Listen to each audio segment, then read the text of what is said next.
Definir metas comerciais é como traçar um mapa para o sucesso. Mas será que você está seguindo na direção certa? No episódio de hoje, vamos desvendar os segredos da construção de metas comerciais e como não cair em armadilhas que podem impactar o seu negócio. Começa agora o Mercoscast, o programa e podcast quinzenal para gestores e representantes comerciais de sucesso. Uma iniciativa Mercos, o sistema de vendas e e-commerce B2B mais prático e completo do mercado.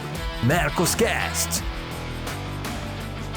Olá, estamos começando mais um Mercoscast, o programa que é indispensável para você que é gestor e representante comercial. Meu nome é Diana, eu sou gerente de contas aqui na Mercos e essa é a minha estreia como host. Hoje vamos conversar sobre um assunto vital para esse início de ano. A gente sabe que muitas empresas já fizeram seu planejamento de metas para 2024, por isso a gente trouxe dois super especialistas no assunto para conversar com a gente. Mas antes, você que ainda não se inscreveu no canal, se inscreve, deixa seu like aqui no vídeo e nos siga nas redes sociais @mercosoficial para não perder nenhum novo episódio. Já vou chamar aqui o nosso primeiro convidado, ele que é cofundador da Escola Exchange, consultor e instrutor de gestão de vendas, Ricardo Aquino.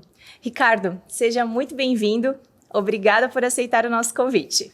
Muito obrigado, eu que agradeço. Um prazer enorme estar aqui com vocês hoje. E para completar a nossa bancada, chamo o nosso parceiro Marcelo Caetano para compartilhar com a gente toda a sua experiência com planejamento e gestão de metas comerciais. Caetano, seja muito bem-vindo. Obrigado, prazer estar aqui com você. Seja bem-vinda também, na sua estreia. Ricardo, muito bom bater esse papo com você também. Vai ser uma conversa super importante, porque o pessoal descuida muito desse assunto, que é como estabelecer metas. O pessoal enlouquece nessas horas das metas. É verdade. Então, para a gente começar, pessoal, a gente gostaria de saber um pouquinho mais o que vocês consideram que é o principal erro ou o principal ponto de atenção no momento de definir as metas comerciais e onde as pessoas acabam se perdendo um pouco nesse processo. Bom, eu acho que tem inúmeros fatores, são desafios, assim, obviamente, quando a gente pensa em estágios de empresa, também tem desafios diferentes quando a gente fala de definir as metas de crescimento, as metas comerciais e assim por diante. Mas uma coisa que eu vejo que é muito comum em quase todos os cenários é a falta de dados confiáveis, né? Então, às vezes você vai começar a planejar o seu próximo ano e você pensa em alguma premissa de crescimento e aí você fala, beleza, né, quais informações a gente tem que podem pautar aqui o nosso crescimento?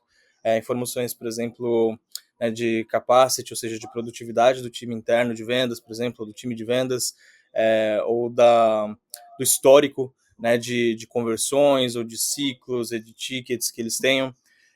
A maioria das vezes, esse acaba sendo uma das primeiras barreiras para começar a fazer um planejamento mais assertivo.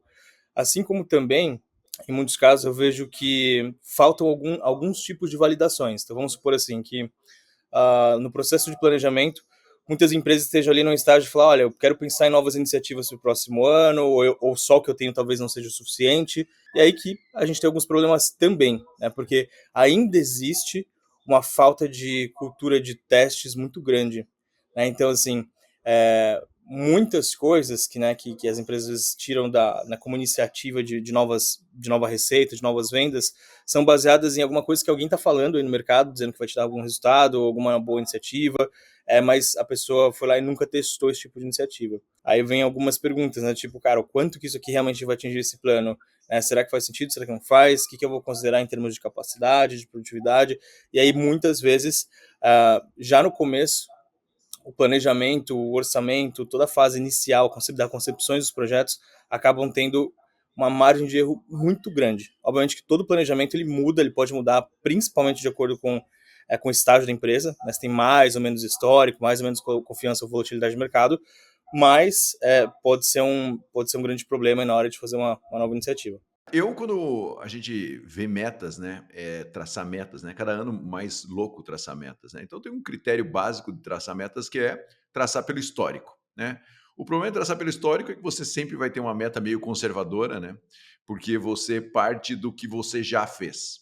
É um modelo mais tradicional nas empresas. Por mais que as empresas tentem fugir do histórico delas, é um modelo mais tradicional no mercado e o que acaba tendo uma maior segurança. Então, o primeiro ponto é pelo histórico. O segundo ponto é pelo potencial do mercado, né? Eu vou trabalhar em cima do potencial do mercado. Só que aí as empresas se perdem, porque como o Ricardo bem falou, falta muito dado, falta muita informação para tomar essa decisão. E aí os potenciais viram um surto, né? Porque o potencial fica uma coisa meio maluca, ou às vezes considerando potenciais clientes que na verdade não são tão potenciais assim. Enfim, potencial é uma outra maneira de trabalhar. Mas para mim o grande perigo da meta de vendas, eu vejo as empresas estabelecerem metas e elas não estabelecerem 2 pontos de segurança para a execução dessa meta. Deixa eu explicar aqui para vocês. Muitas vezes a empresa fala bem assim: eu preciso atingir tanto de meta, certo? E aí você fala bem assim: legal, o que você vai fazer? Como você vai orçar essa meta? Né? Ele fala bem assim: não, eu vou manter minha equipe e eu quero que a minha equipe aumente produtividade. Veja, você está jogando um drive só. Se a equipe não aumentar a produtividade, a meta não vai acontecer. E isso, para mim, é muito perigoso. E eu vejo algumas empresas que pegam um drive só e vai só nesse. Eu sempre gosto de ter 2 ou 3 drives de segurança. Então, assim, eu vou melhorar a eficiência da minha equipe em X%, mas eu também vou ter uma equipe maior ou um canal novo que eu não estou acostumado a trabalhar, que vai me garantir também o resultado. E eu também vou gerar mais leads e eu vou trabalhar mais forte aqui na prospecção para que eu consiga ter mais resultado. Se tudo isso der certo, eu passo a meta e vou lá para cima. Agora, se um desses não der certo, eu mesmo assim consigo atingir a meta. Eu vejo que as empresas, elas entram no mundo meio Alice na hora de traçar meta e elas ficam olhando, você fala bem assim, cara, mas se você continuar com uma mesma equipe, como você vai chegar nesse resultado se você está querendo que todo mundo atinja resultados que nunca foram atingidos antes? Capacitando, treinando, acho ótimo, acredito muito nisso, a gente acredita absurdamente nisso. Mas é um risco muito grande. Então, você tem que criar fatores de segurança se você quiser ter uma meta de verdade ousada. Então, voltando, 2 pontos, né? Um é potencial de mercado, que sofre muito com a falta de dados, como o Ricardo bem falou, e o outro é você trabalhar no histórico. E se você tiver uma meta ousada, você tem que ter drives de segurança para atingir essa meta, senão o risco de você não atingir é muito grande, ou você vai ficar dependendo de um fator só, e dependendo de um fator só, o risco é absurdo. Então, seguindo essa mesma linha, pessoal, a gente percebe que tem cada vez mais empresas que não estão alcançando as suas metas. Vocês entendem que é pela superestimação das metas ou então são os times de venda que realmente estão precisando de uma repaginada? O que eu vejo assim, vou falar de uma premissa que é muito comum também, assim, de erro na hora de fazer metas, planejamento e coisa do tipo, que também existe numa crença muito forte de muitas empresas, que é acreditar que se você tiver mais vendedores, você vai vender mais. É aquela conta tão simples quanto, olha, se eu tenho um vendedor, ele gera X de receita, se eu tiver 2 vendedores, eu vou gerar 2x de receitas. E isso é um problema gigante, tá? E que muitas empresas não acreditam nessa tese, e aí também é muito comum você ver alguns cenários de layoff depois de um tempo, por exemplo, porque o cara foi lá, contratou 30, 50 pessoas achando que ele ia, né, destruir a meta de crescimento, né, ia crescer, multiplicar, e acaba não acontecendo, porque não necessariamente, principalmente em vendas, né, não necessariamente ter mais pessoas vai fazer você vender mais. E aí uma das coisas que acontece muito com para a empresa não conseguir atingir as suas metas, tem a ver, eu diria que prioritariamente, com a geração de demanda. A geração de demanda é um dos pontos mais críticos ali para a área comercial, seja ela uma estratégia inbound ou outbound.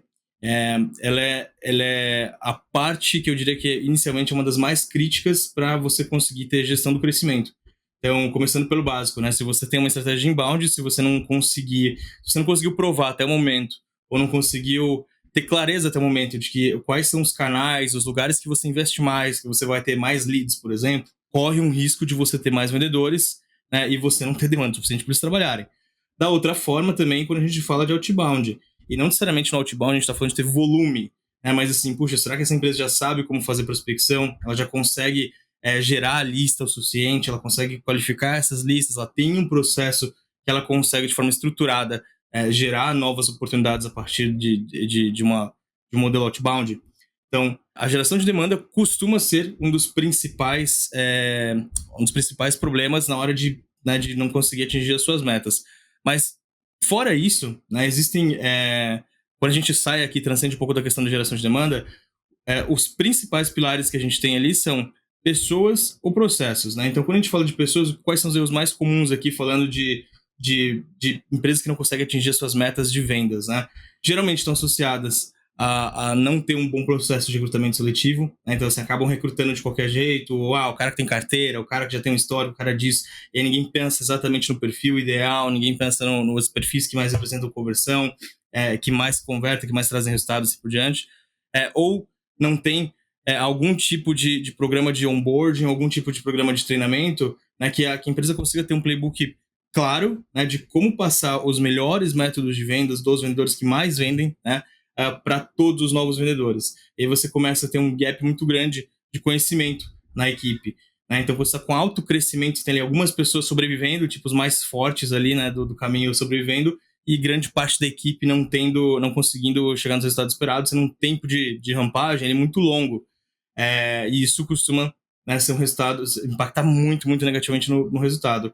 E corrobora com a questão do processo, né? Se o processo de vendas ele não está claro, por exemplo, qualquer coisa que a gente multiplique ali, seja em número de headcount, seja em número de tecnologias que a gente faça ali ou implemente, a gente aumenta a quantidade de ineficiência e não necessariamente aumenta o resultado de vendas. Então, eu diria que esses aqui são os 3 principais pontos que impactam muito no não atingimento de metas, que é falta de geração de demanda, né, ou falta de plano de geração de demanda, falta de testes, iniciativas que garantam que você consegue ter mais demanda. Né? Segundo, são pessoas, tanto do ponto de vista de desenvolvimento, de programa de entrada, de seleção. E terceiro, processos, principalmente quando a gente fala de playbook de vendas básico, né, que é conseguir replicar as melhores práticas para todos os novos vendedores. Eu vejo que esses são os principais desafios. Tá? Eu concordo com o Ricardo. Eu acho que são pontos importantes e é engraçado, tem um fator super importante emocional na hora da geração da meta, sabe? Porque o Ricardo falou aí dos 3 pontos, e eu concordo plenamente com ele. E eu vejo que na hora de fazer a conta, eu vou repetir algo que eu falei aqui na primeira resposta. Não existe uma orçamentação, e não é só orçamento grana, é orçamento estruturação, processo. As pessoas elas vão quase numa torcida para que aquela meta aconteça, né? E eu vou falar para vocês, olha, sem muito medo de errar, sempre quando a gente vai fazer um planejamento de planejamento estratégico de uma empresa comercial, a gente começa, a primeira coisa, chegando enfim, nas cabeças da empresa e falando assim, qual é o objetivo do próximo ano, né? E geralmente a gente não deixa eles se comunicando para a gente saber qual que é o objetivo de cada um e depois a gente chega no objetivo da empresa, é um processo.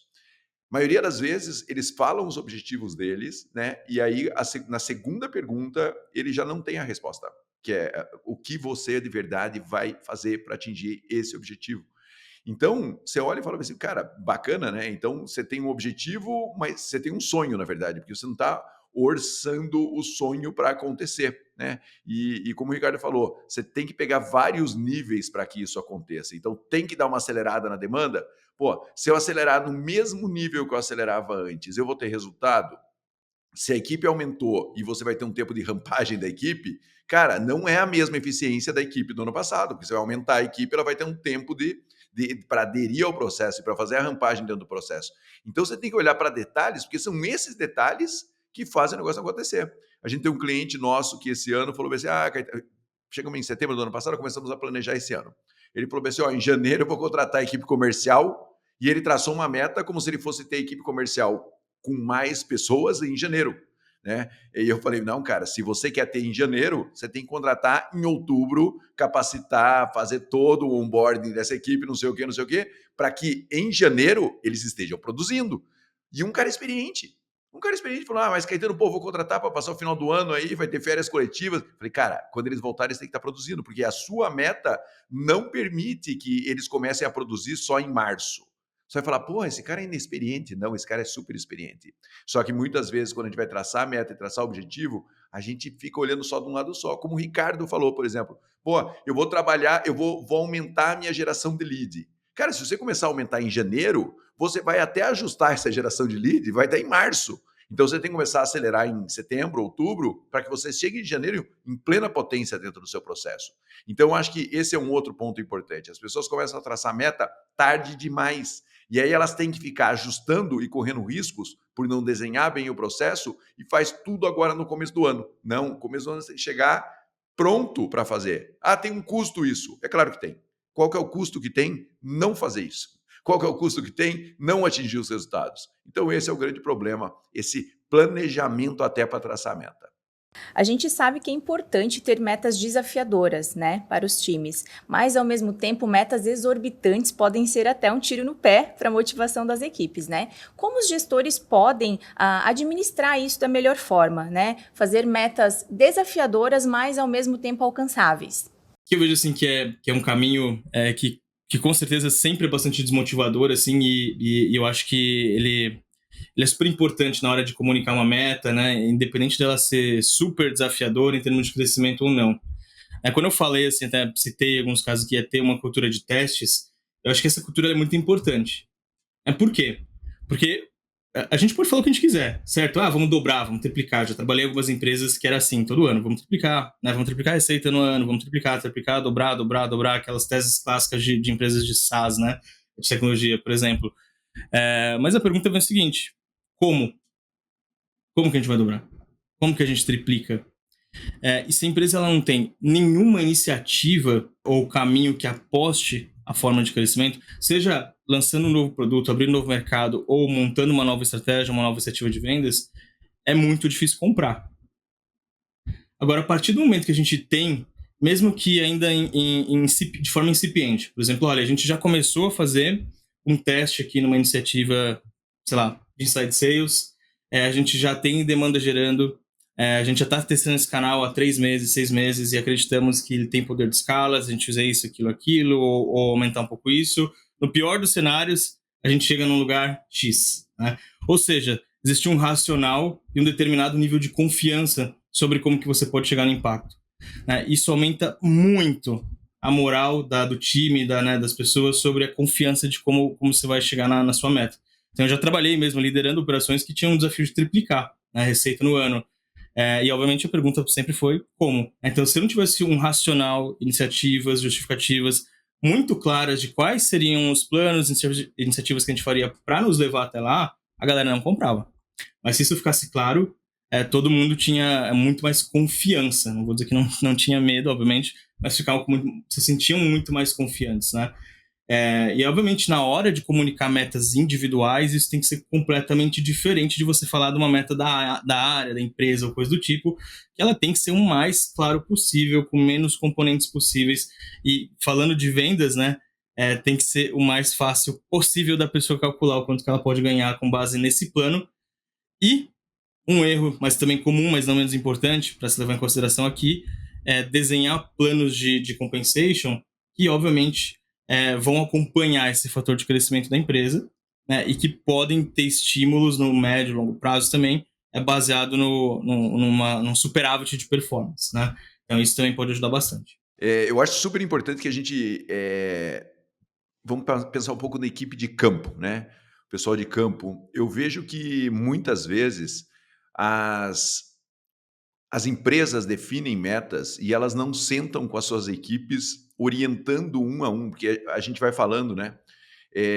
O grupo é heterogêneo, né? E os desafios dos grupos são heterogêneos, principalmente grupo de campo. Tem equipe mais madura, equipe menos madura, tem indicadores de performance que um atinge, que o outro não atinge, né? É claro que você olha o todo, consegue ter uma boa visão do todo, se tiver uma boa visão do todo já está excelente, certo? Mas você tem desafios individuais no campo. E o que eu vejo é que as empresas, elas não descem esses desafios individuais. Às vezes eu publiquei até um vídeo nas minhas redes sociais falando um pouco sobre isso, sabe? Cheguei num gestor comercial, falei, cara, qual que é a sua meta para o ano, né? Daí ele falou, minha meta é tanto, e ele me procurou falando, cara, tô com medo de não atingir a meta, porque a meta é desafiadora. No 5º dia do ano útil, ele já estava com medo de não bater a meta. Aí eu falei, pera aí um pouquinho, né? Aí eu falei, como é que você dividiu sua meta? Daí ele falou, o ano passado a gente atingiu esse resultado aqui, ele fez uma super apresentação, e aí essa é a meta dos regionais que eu tenho, e essa é a meta da minha equipe comercial. Tenho key accounts, tenho representantes, tenho vendedores CLT, eu tenho uma composição aqui, fora o pessoal de Inside Sales. Eu falei, beleza, vamos falar desse pessoal de campo. Daí eu falei assim, qual que é a meta por cada player desse no campo? A meta desse é tanto, meta desse é tanto, não sabe tanto. E aí eu perguntei para ele, falei, cara, qual é a meta que você tem por cliente?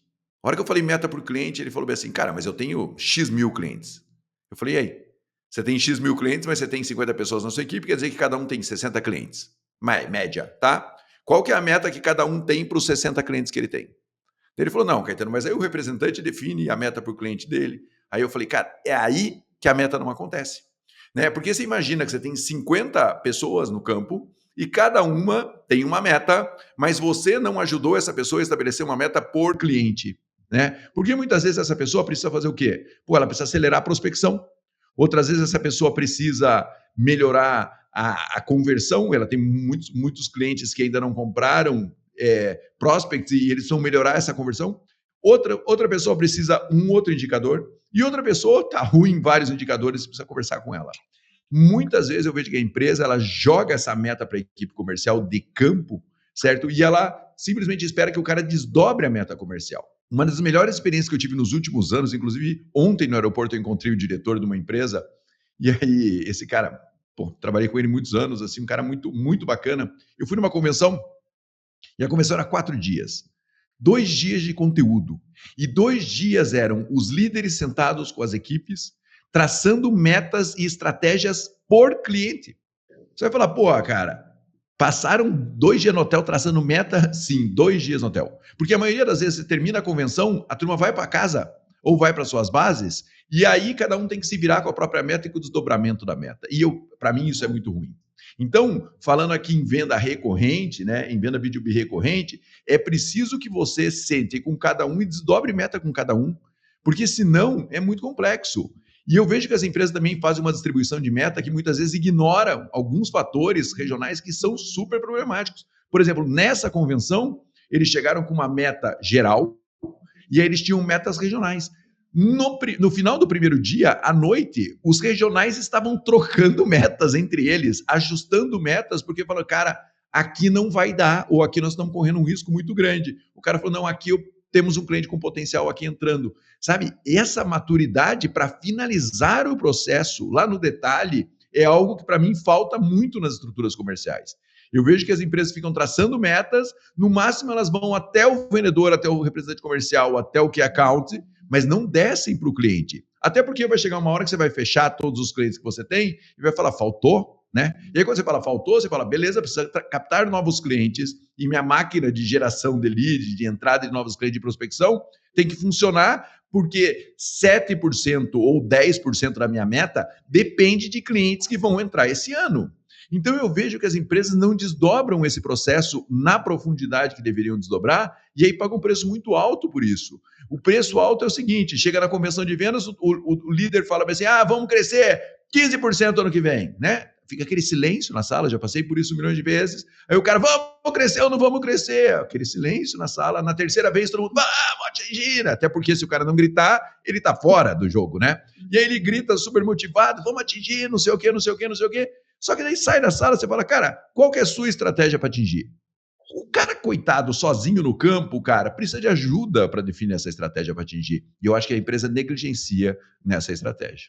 Se eu complementar o Caetano, que gostei muito da colocação dele, e acho que esse desdobramento ele é super importante, tá? Existem muitos diretores comerciais, diretoras, né, ou pessoas que estão acima ali como empresários, que acreditam que olhar só para o número final vai ser o suficiente, né? Assim, 30%, lá na última linha é o que você tem que crescer, 30%, 100% lá quando você tem que crescer. Beleza, né? Mas como é que você desdobra isso? Que é o como, né? O tático. E aí que complemento bastante da minha visão ali, que às vezes o cara não faz a menor ideia também, né? E ele espera que o time vai conseguir desdobrar isso de alguma forma. Então, isso costuma ser um erro, assim, fatal, né? Porque daí vai ficar todo mundo perdido e aí você cria uma cultura de cara, sobrevive mais forte, cada um por si e acabou. E a sua chance, obviamente, diminui bastante. Mas pensando como é muito interessante, dá para pensar em diversos níveis e até, né, por mais que... E aqui eu não estou falando de comissão, né? Você tem a meta do entregável final, mas você pode ter metas também de trabalho, né, ou de resultados específicos intermediários. Por exemplo, o Caetano está falando ali de vendas de campo. Foi uma experiência legal, assim, para compartilhar com vocês. Eu tive um cliente que ele era tipo uma imobiliária, né? E aí você tem muitos corretores, tá, assim por diante, com uma meta de crescimento muito agressiva. Então, uma das coisas, por exemplo, que ficava muito claro, né, depois de fazer algumas análises, é que, assim, é uma coisa óbvia, né, o corretor que mais vendia, por exemplo, era o corretor que mais fazia visita. Parece óbvio, né? Mas não é tão óbvio assim quanto parece. Uma forma de desdobrar o como nesse cenário, ao invés de só falar, ó, você vai dobrar a sua meta, triplicar, sei lá o que seja, é você dar alguns caminhos intermediários, até às vezes com algumas iniciativas novas. Por exemplo, olha, você precisa fazer pelo menos 10 visitas por dia, 8 visitas por dia. Senão você não consegue bater a tua meta, né, para chegar nesse resultado.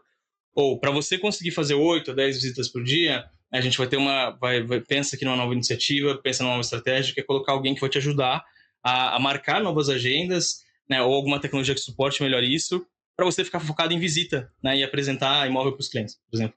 Então, é isso que acho que ajuda bastante na hora de tangibilizar as coisas e de passar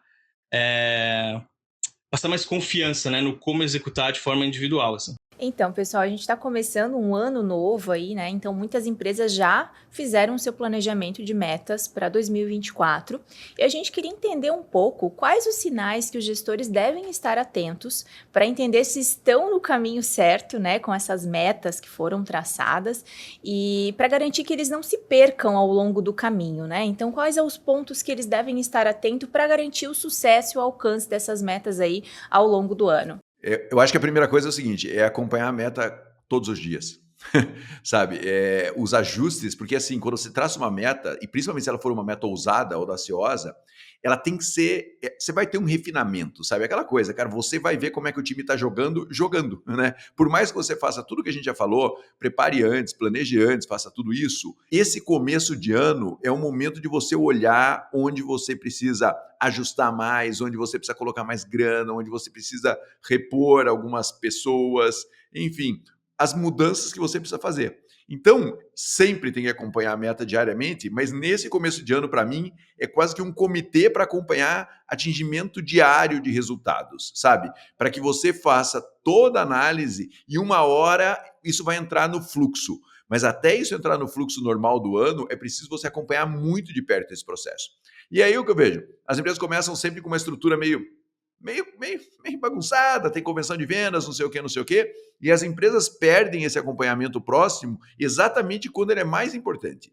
E vão fazer isso quando o resultado começa a não acontecer em fevereiro, março, certo?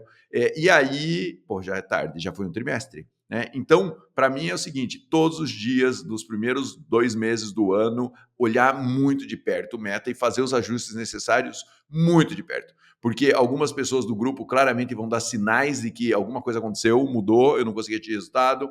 A sua estratégia de geração de lead vai dar sinais de que ela está... Porque muitas vezes é assim, eu boto lá X mil reais para gerar lead.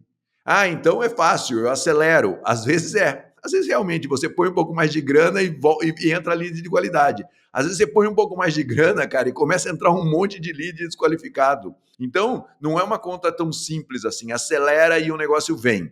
Você precisa testar esse modelo. Então, para mim, cada ponto do seu funil, nesse momento, você tem que olhar no detalhe dele, até que o fluxo comece a acontecer de forma que você vai atingir sua meta no ano. E eu vejo que muitas vezes a empresa negligencia isso, certo? Então faz uma reunião no final de janeiro, fala, nossa geração de lead, geramos mais lead, mas meu Deus do céu, super desqualificado. No final de janeiro? Isso tem que acontecer no final da segunda semana, da primeira semana. Então não dá para demorar muito para fazer esse tipo de análise fina do ajuste da meta, até para que você consiga ter um ano um pouco mais tranquilo. Trazendo uma visão aí complementar, né, eu acho que tem um tema que a galera fala muito, né, na hora de acompanhar, na hora de fazer mesmo a gestão ali no dia a dia, que é a tal da previsibilidade, né? Todo mundo querendo ter uma bola de cristal mágica ali para conseguir saber se você vai chegar no seu resultado, se você não vai chegar no seu resultado, se você está perto, se você está longe, assim por diante. Então, eu gosto de falar uma coisa sobre previsibilidade, que eu acho que é bastante importante que as pessoas tenham isso em mente também. E a primeira coisa, assim, que não existe uma forma mágica de fazer previsibilidade também. Mas eu acredito numa coisa, tá? E essa é a minha recomendação também para todos os nossos ouvintes aqui, que eu vejo como um grande fator de importância. Previsibilidade tem a ver com a gente saber quais são os pontos de operação que a gente mexe e a gente faz direcionamento de rota, né? Puxa, eu já sei que, né, sei lá, se meu vendedor fizer mais visitas, eu gero mais resultado. Se ele fizer menos visitas, eu gero menos resultado. Então, quando a gente olha só para o resultado, né, não estou dizendo que não é importante, mas quando a gente só olha para ele, mesmo que numa perspectiva de tempo, né, diferente, assim, quebras, tudo, a gente está olhando para um resultado passado, né? E aí isso já foi. Óbvio que a gente tem poder de atuação, mas a questão é no que atuar. E se a gente não tem claro quais são as atividades que acontecem no time que impactam o resultado, que tem correlação com o resultado, a gente não tem poder de manobra. Então é tão simples quanto... Vamos imaginar, isso aqui no podcast da Mercos tem muitas indústrias, né, que às vezes estão nos ouvindo aqui. Tem algumas indústrias, por exemplo. Então, imagina que na sua indústria você tem alguém que está produzindo peças, né? E essa pessoa produz várias peças por hora e você, no final do dia, olha qual foi o resultado da produção de peças. Se essas peças elas começam a não ser produzidas no dia, ou se elas produziram menos no dia para qualquer tipo de fator, como a velocidade, os insumos, qualquer coisa do tipo, se você não acompanha isso, você vai ter o seu resultado ruim. Se você olha só para o resultado, né, você vai chegar à conclusão que você teve um resultado ruim no dia. Então, o que fazer para endireitar a rota? Você vai ter que descobrir o que, né, e como, sei lá, se é a velocidade da esteirinha, se é a qualidade do insumo, se é de fato só produção individual, e acompanhar isso, né, para ver se isso está on tracking, né, ou seja, se isso está sendo feito o que deveria ser feito por dia. Ou, sei lá, para eu fazer 10 oportunidades, eu tenho que fazer quantas visitas por dia, ou quantas ligações por dia, ou quantas listas de prospecção por dia, sei lá. E para fazer as prospecções, quais são as atividades de trabalho que eu preciso fazer? O que mais converte? É ligação? É WhatsApp? É social point? É visita? Quais são os principais fatores aqui que tem maior correlação com o resultado? E eu começo a acompanhar isso. E aí, complementando bastante aqui a visão do Caetano, acho que quando a gente tem essa clareza, aí uma grande recomendação de boa prática aqui é trabalhar com esse conceito de gestão à vista, né? Que uma vez que eu já sei quais são os indicadores importantes aqui da minha operação de trabalho, né? Ou seja, eu consigo dar insights do tipo, olha, você ainda não trabalhou o suficiente hoje, ou você ainda não fez atividades que você precisava fazer hoje, ou você não fez a quantidade de visitas que você precisava fazer hoje, por exemplo. Eu coloco isso, né, como gestão à vista. Para quê? Para as pessoas saberem como que o trabalho delas impacta no resultado final. E é o trabalho, não estou falando do resultado delas individualmente, né? Então, puxa, eu sei que eu preciso fazer tais ações para conseguir atingir tal resultado. E se isso não está à vista para todo mundo, não é lembrado. Então, além de todas as quebras importantes que o Caetano fez aqui, eu acho que trazer essa visão complementar ainda, adicionando gestão à vista no trabalho, pode ajudar muito, tá? Pessoal, a conversa tá ótima, mas a gente já tá se encaminhando para o final. Queria agradecer demais a tua presença, Ricardo. Tenho certeza que quem acompanhou o programa vai ter vários insights para colocar em prática aí ao longo do ano. Então, muito obrigada pela tua presença. As portas sempre vão estar abertas para você voltar. Eu que agradeço pelo convite. Queria deixar também aqui as portas abertas para quem quiser se conectar comigo via LinkedIn ou via Instagram. É Ricardo Aquino. Também, recentemente, eu e minha sócia escrevemos um livro que virou best-seller, então deixo o convite para quem quiser ler e se aprofundar um pouco mais, que é o livro Liderança e Gestão de Alta Performance, e o convite também para seguir a Escola Exchange. Nós somos especialistas em aceleração comercial e no que puder ajudar, estamos aqui à disposição. E Caetano, muito obrigada mais uma vez pela sua participação, você sempre enriquece demais as nossas conversas. Eu que agradeço, foi muito legal estar aqui com o Ricardo, batendo um papo e com você, estreando no Mercoscast. Obrigada. Foi muito bacana essa conversa aqui de um assunto super importante e todos os gestores executivos que ouvirem essa conversa levem muito a sério, porque eu vejo que as empresas são muito descuidadas na hora mais importante do ano, que é a hora de traçar a meta e de fazer essa meta começar a acontecer. E você que nos acompanhou até aqui, muito obrigada pela sua audiência. Não esqueça de deixar aqui nos comentários o que você achou do episódio de hoje e daqui a 15 dias nos encontramos para mais um episódio de Mercoscast. Até lá!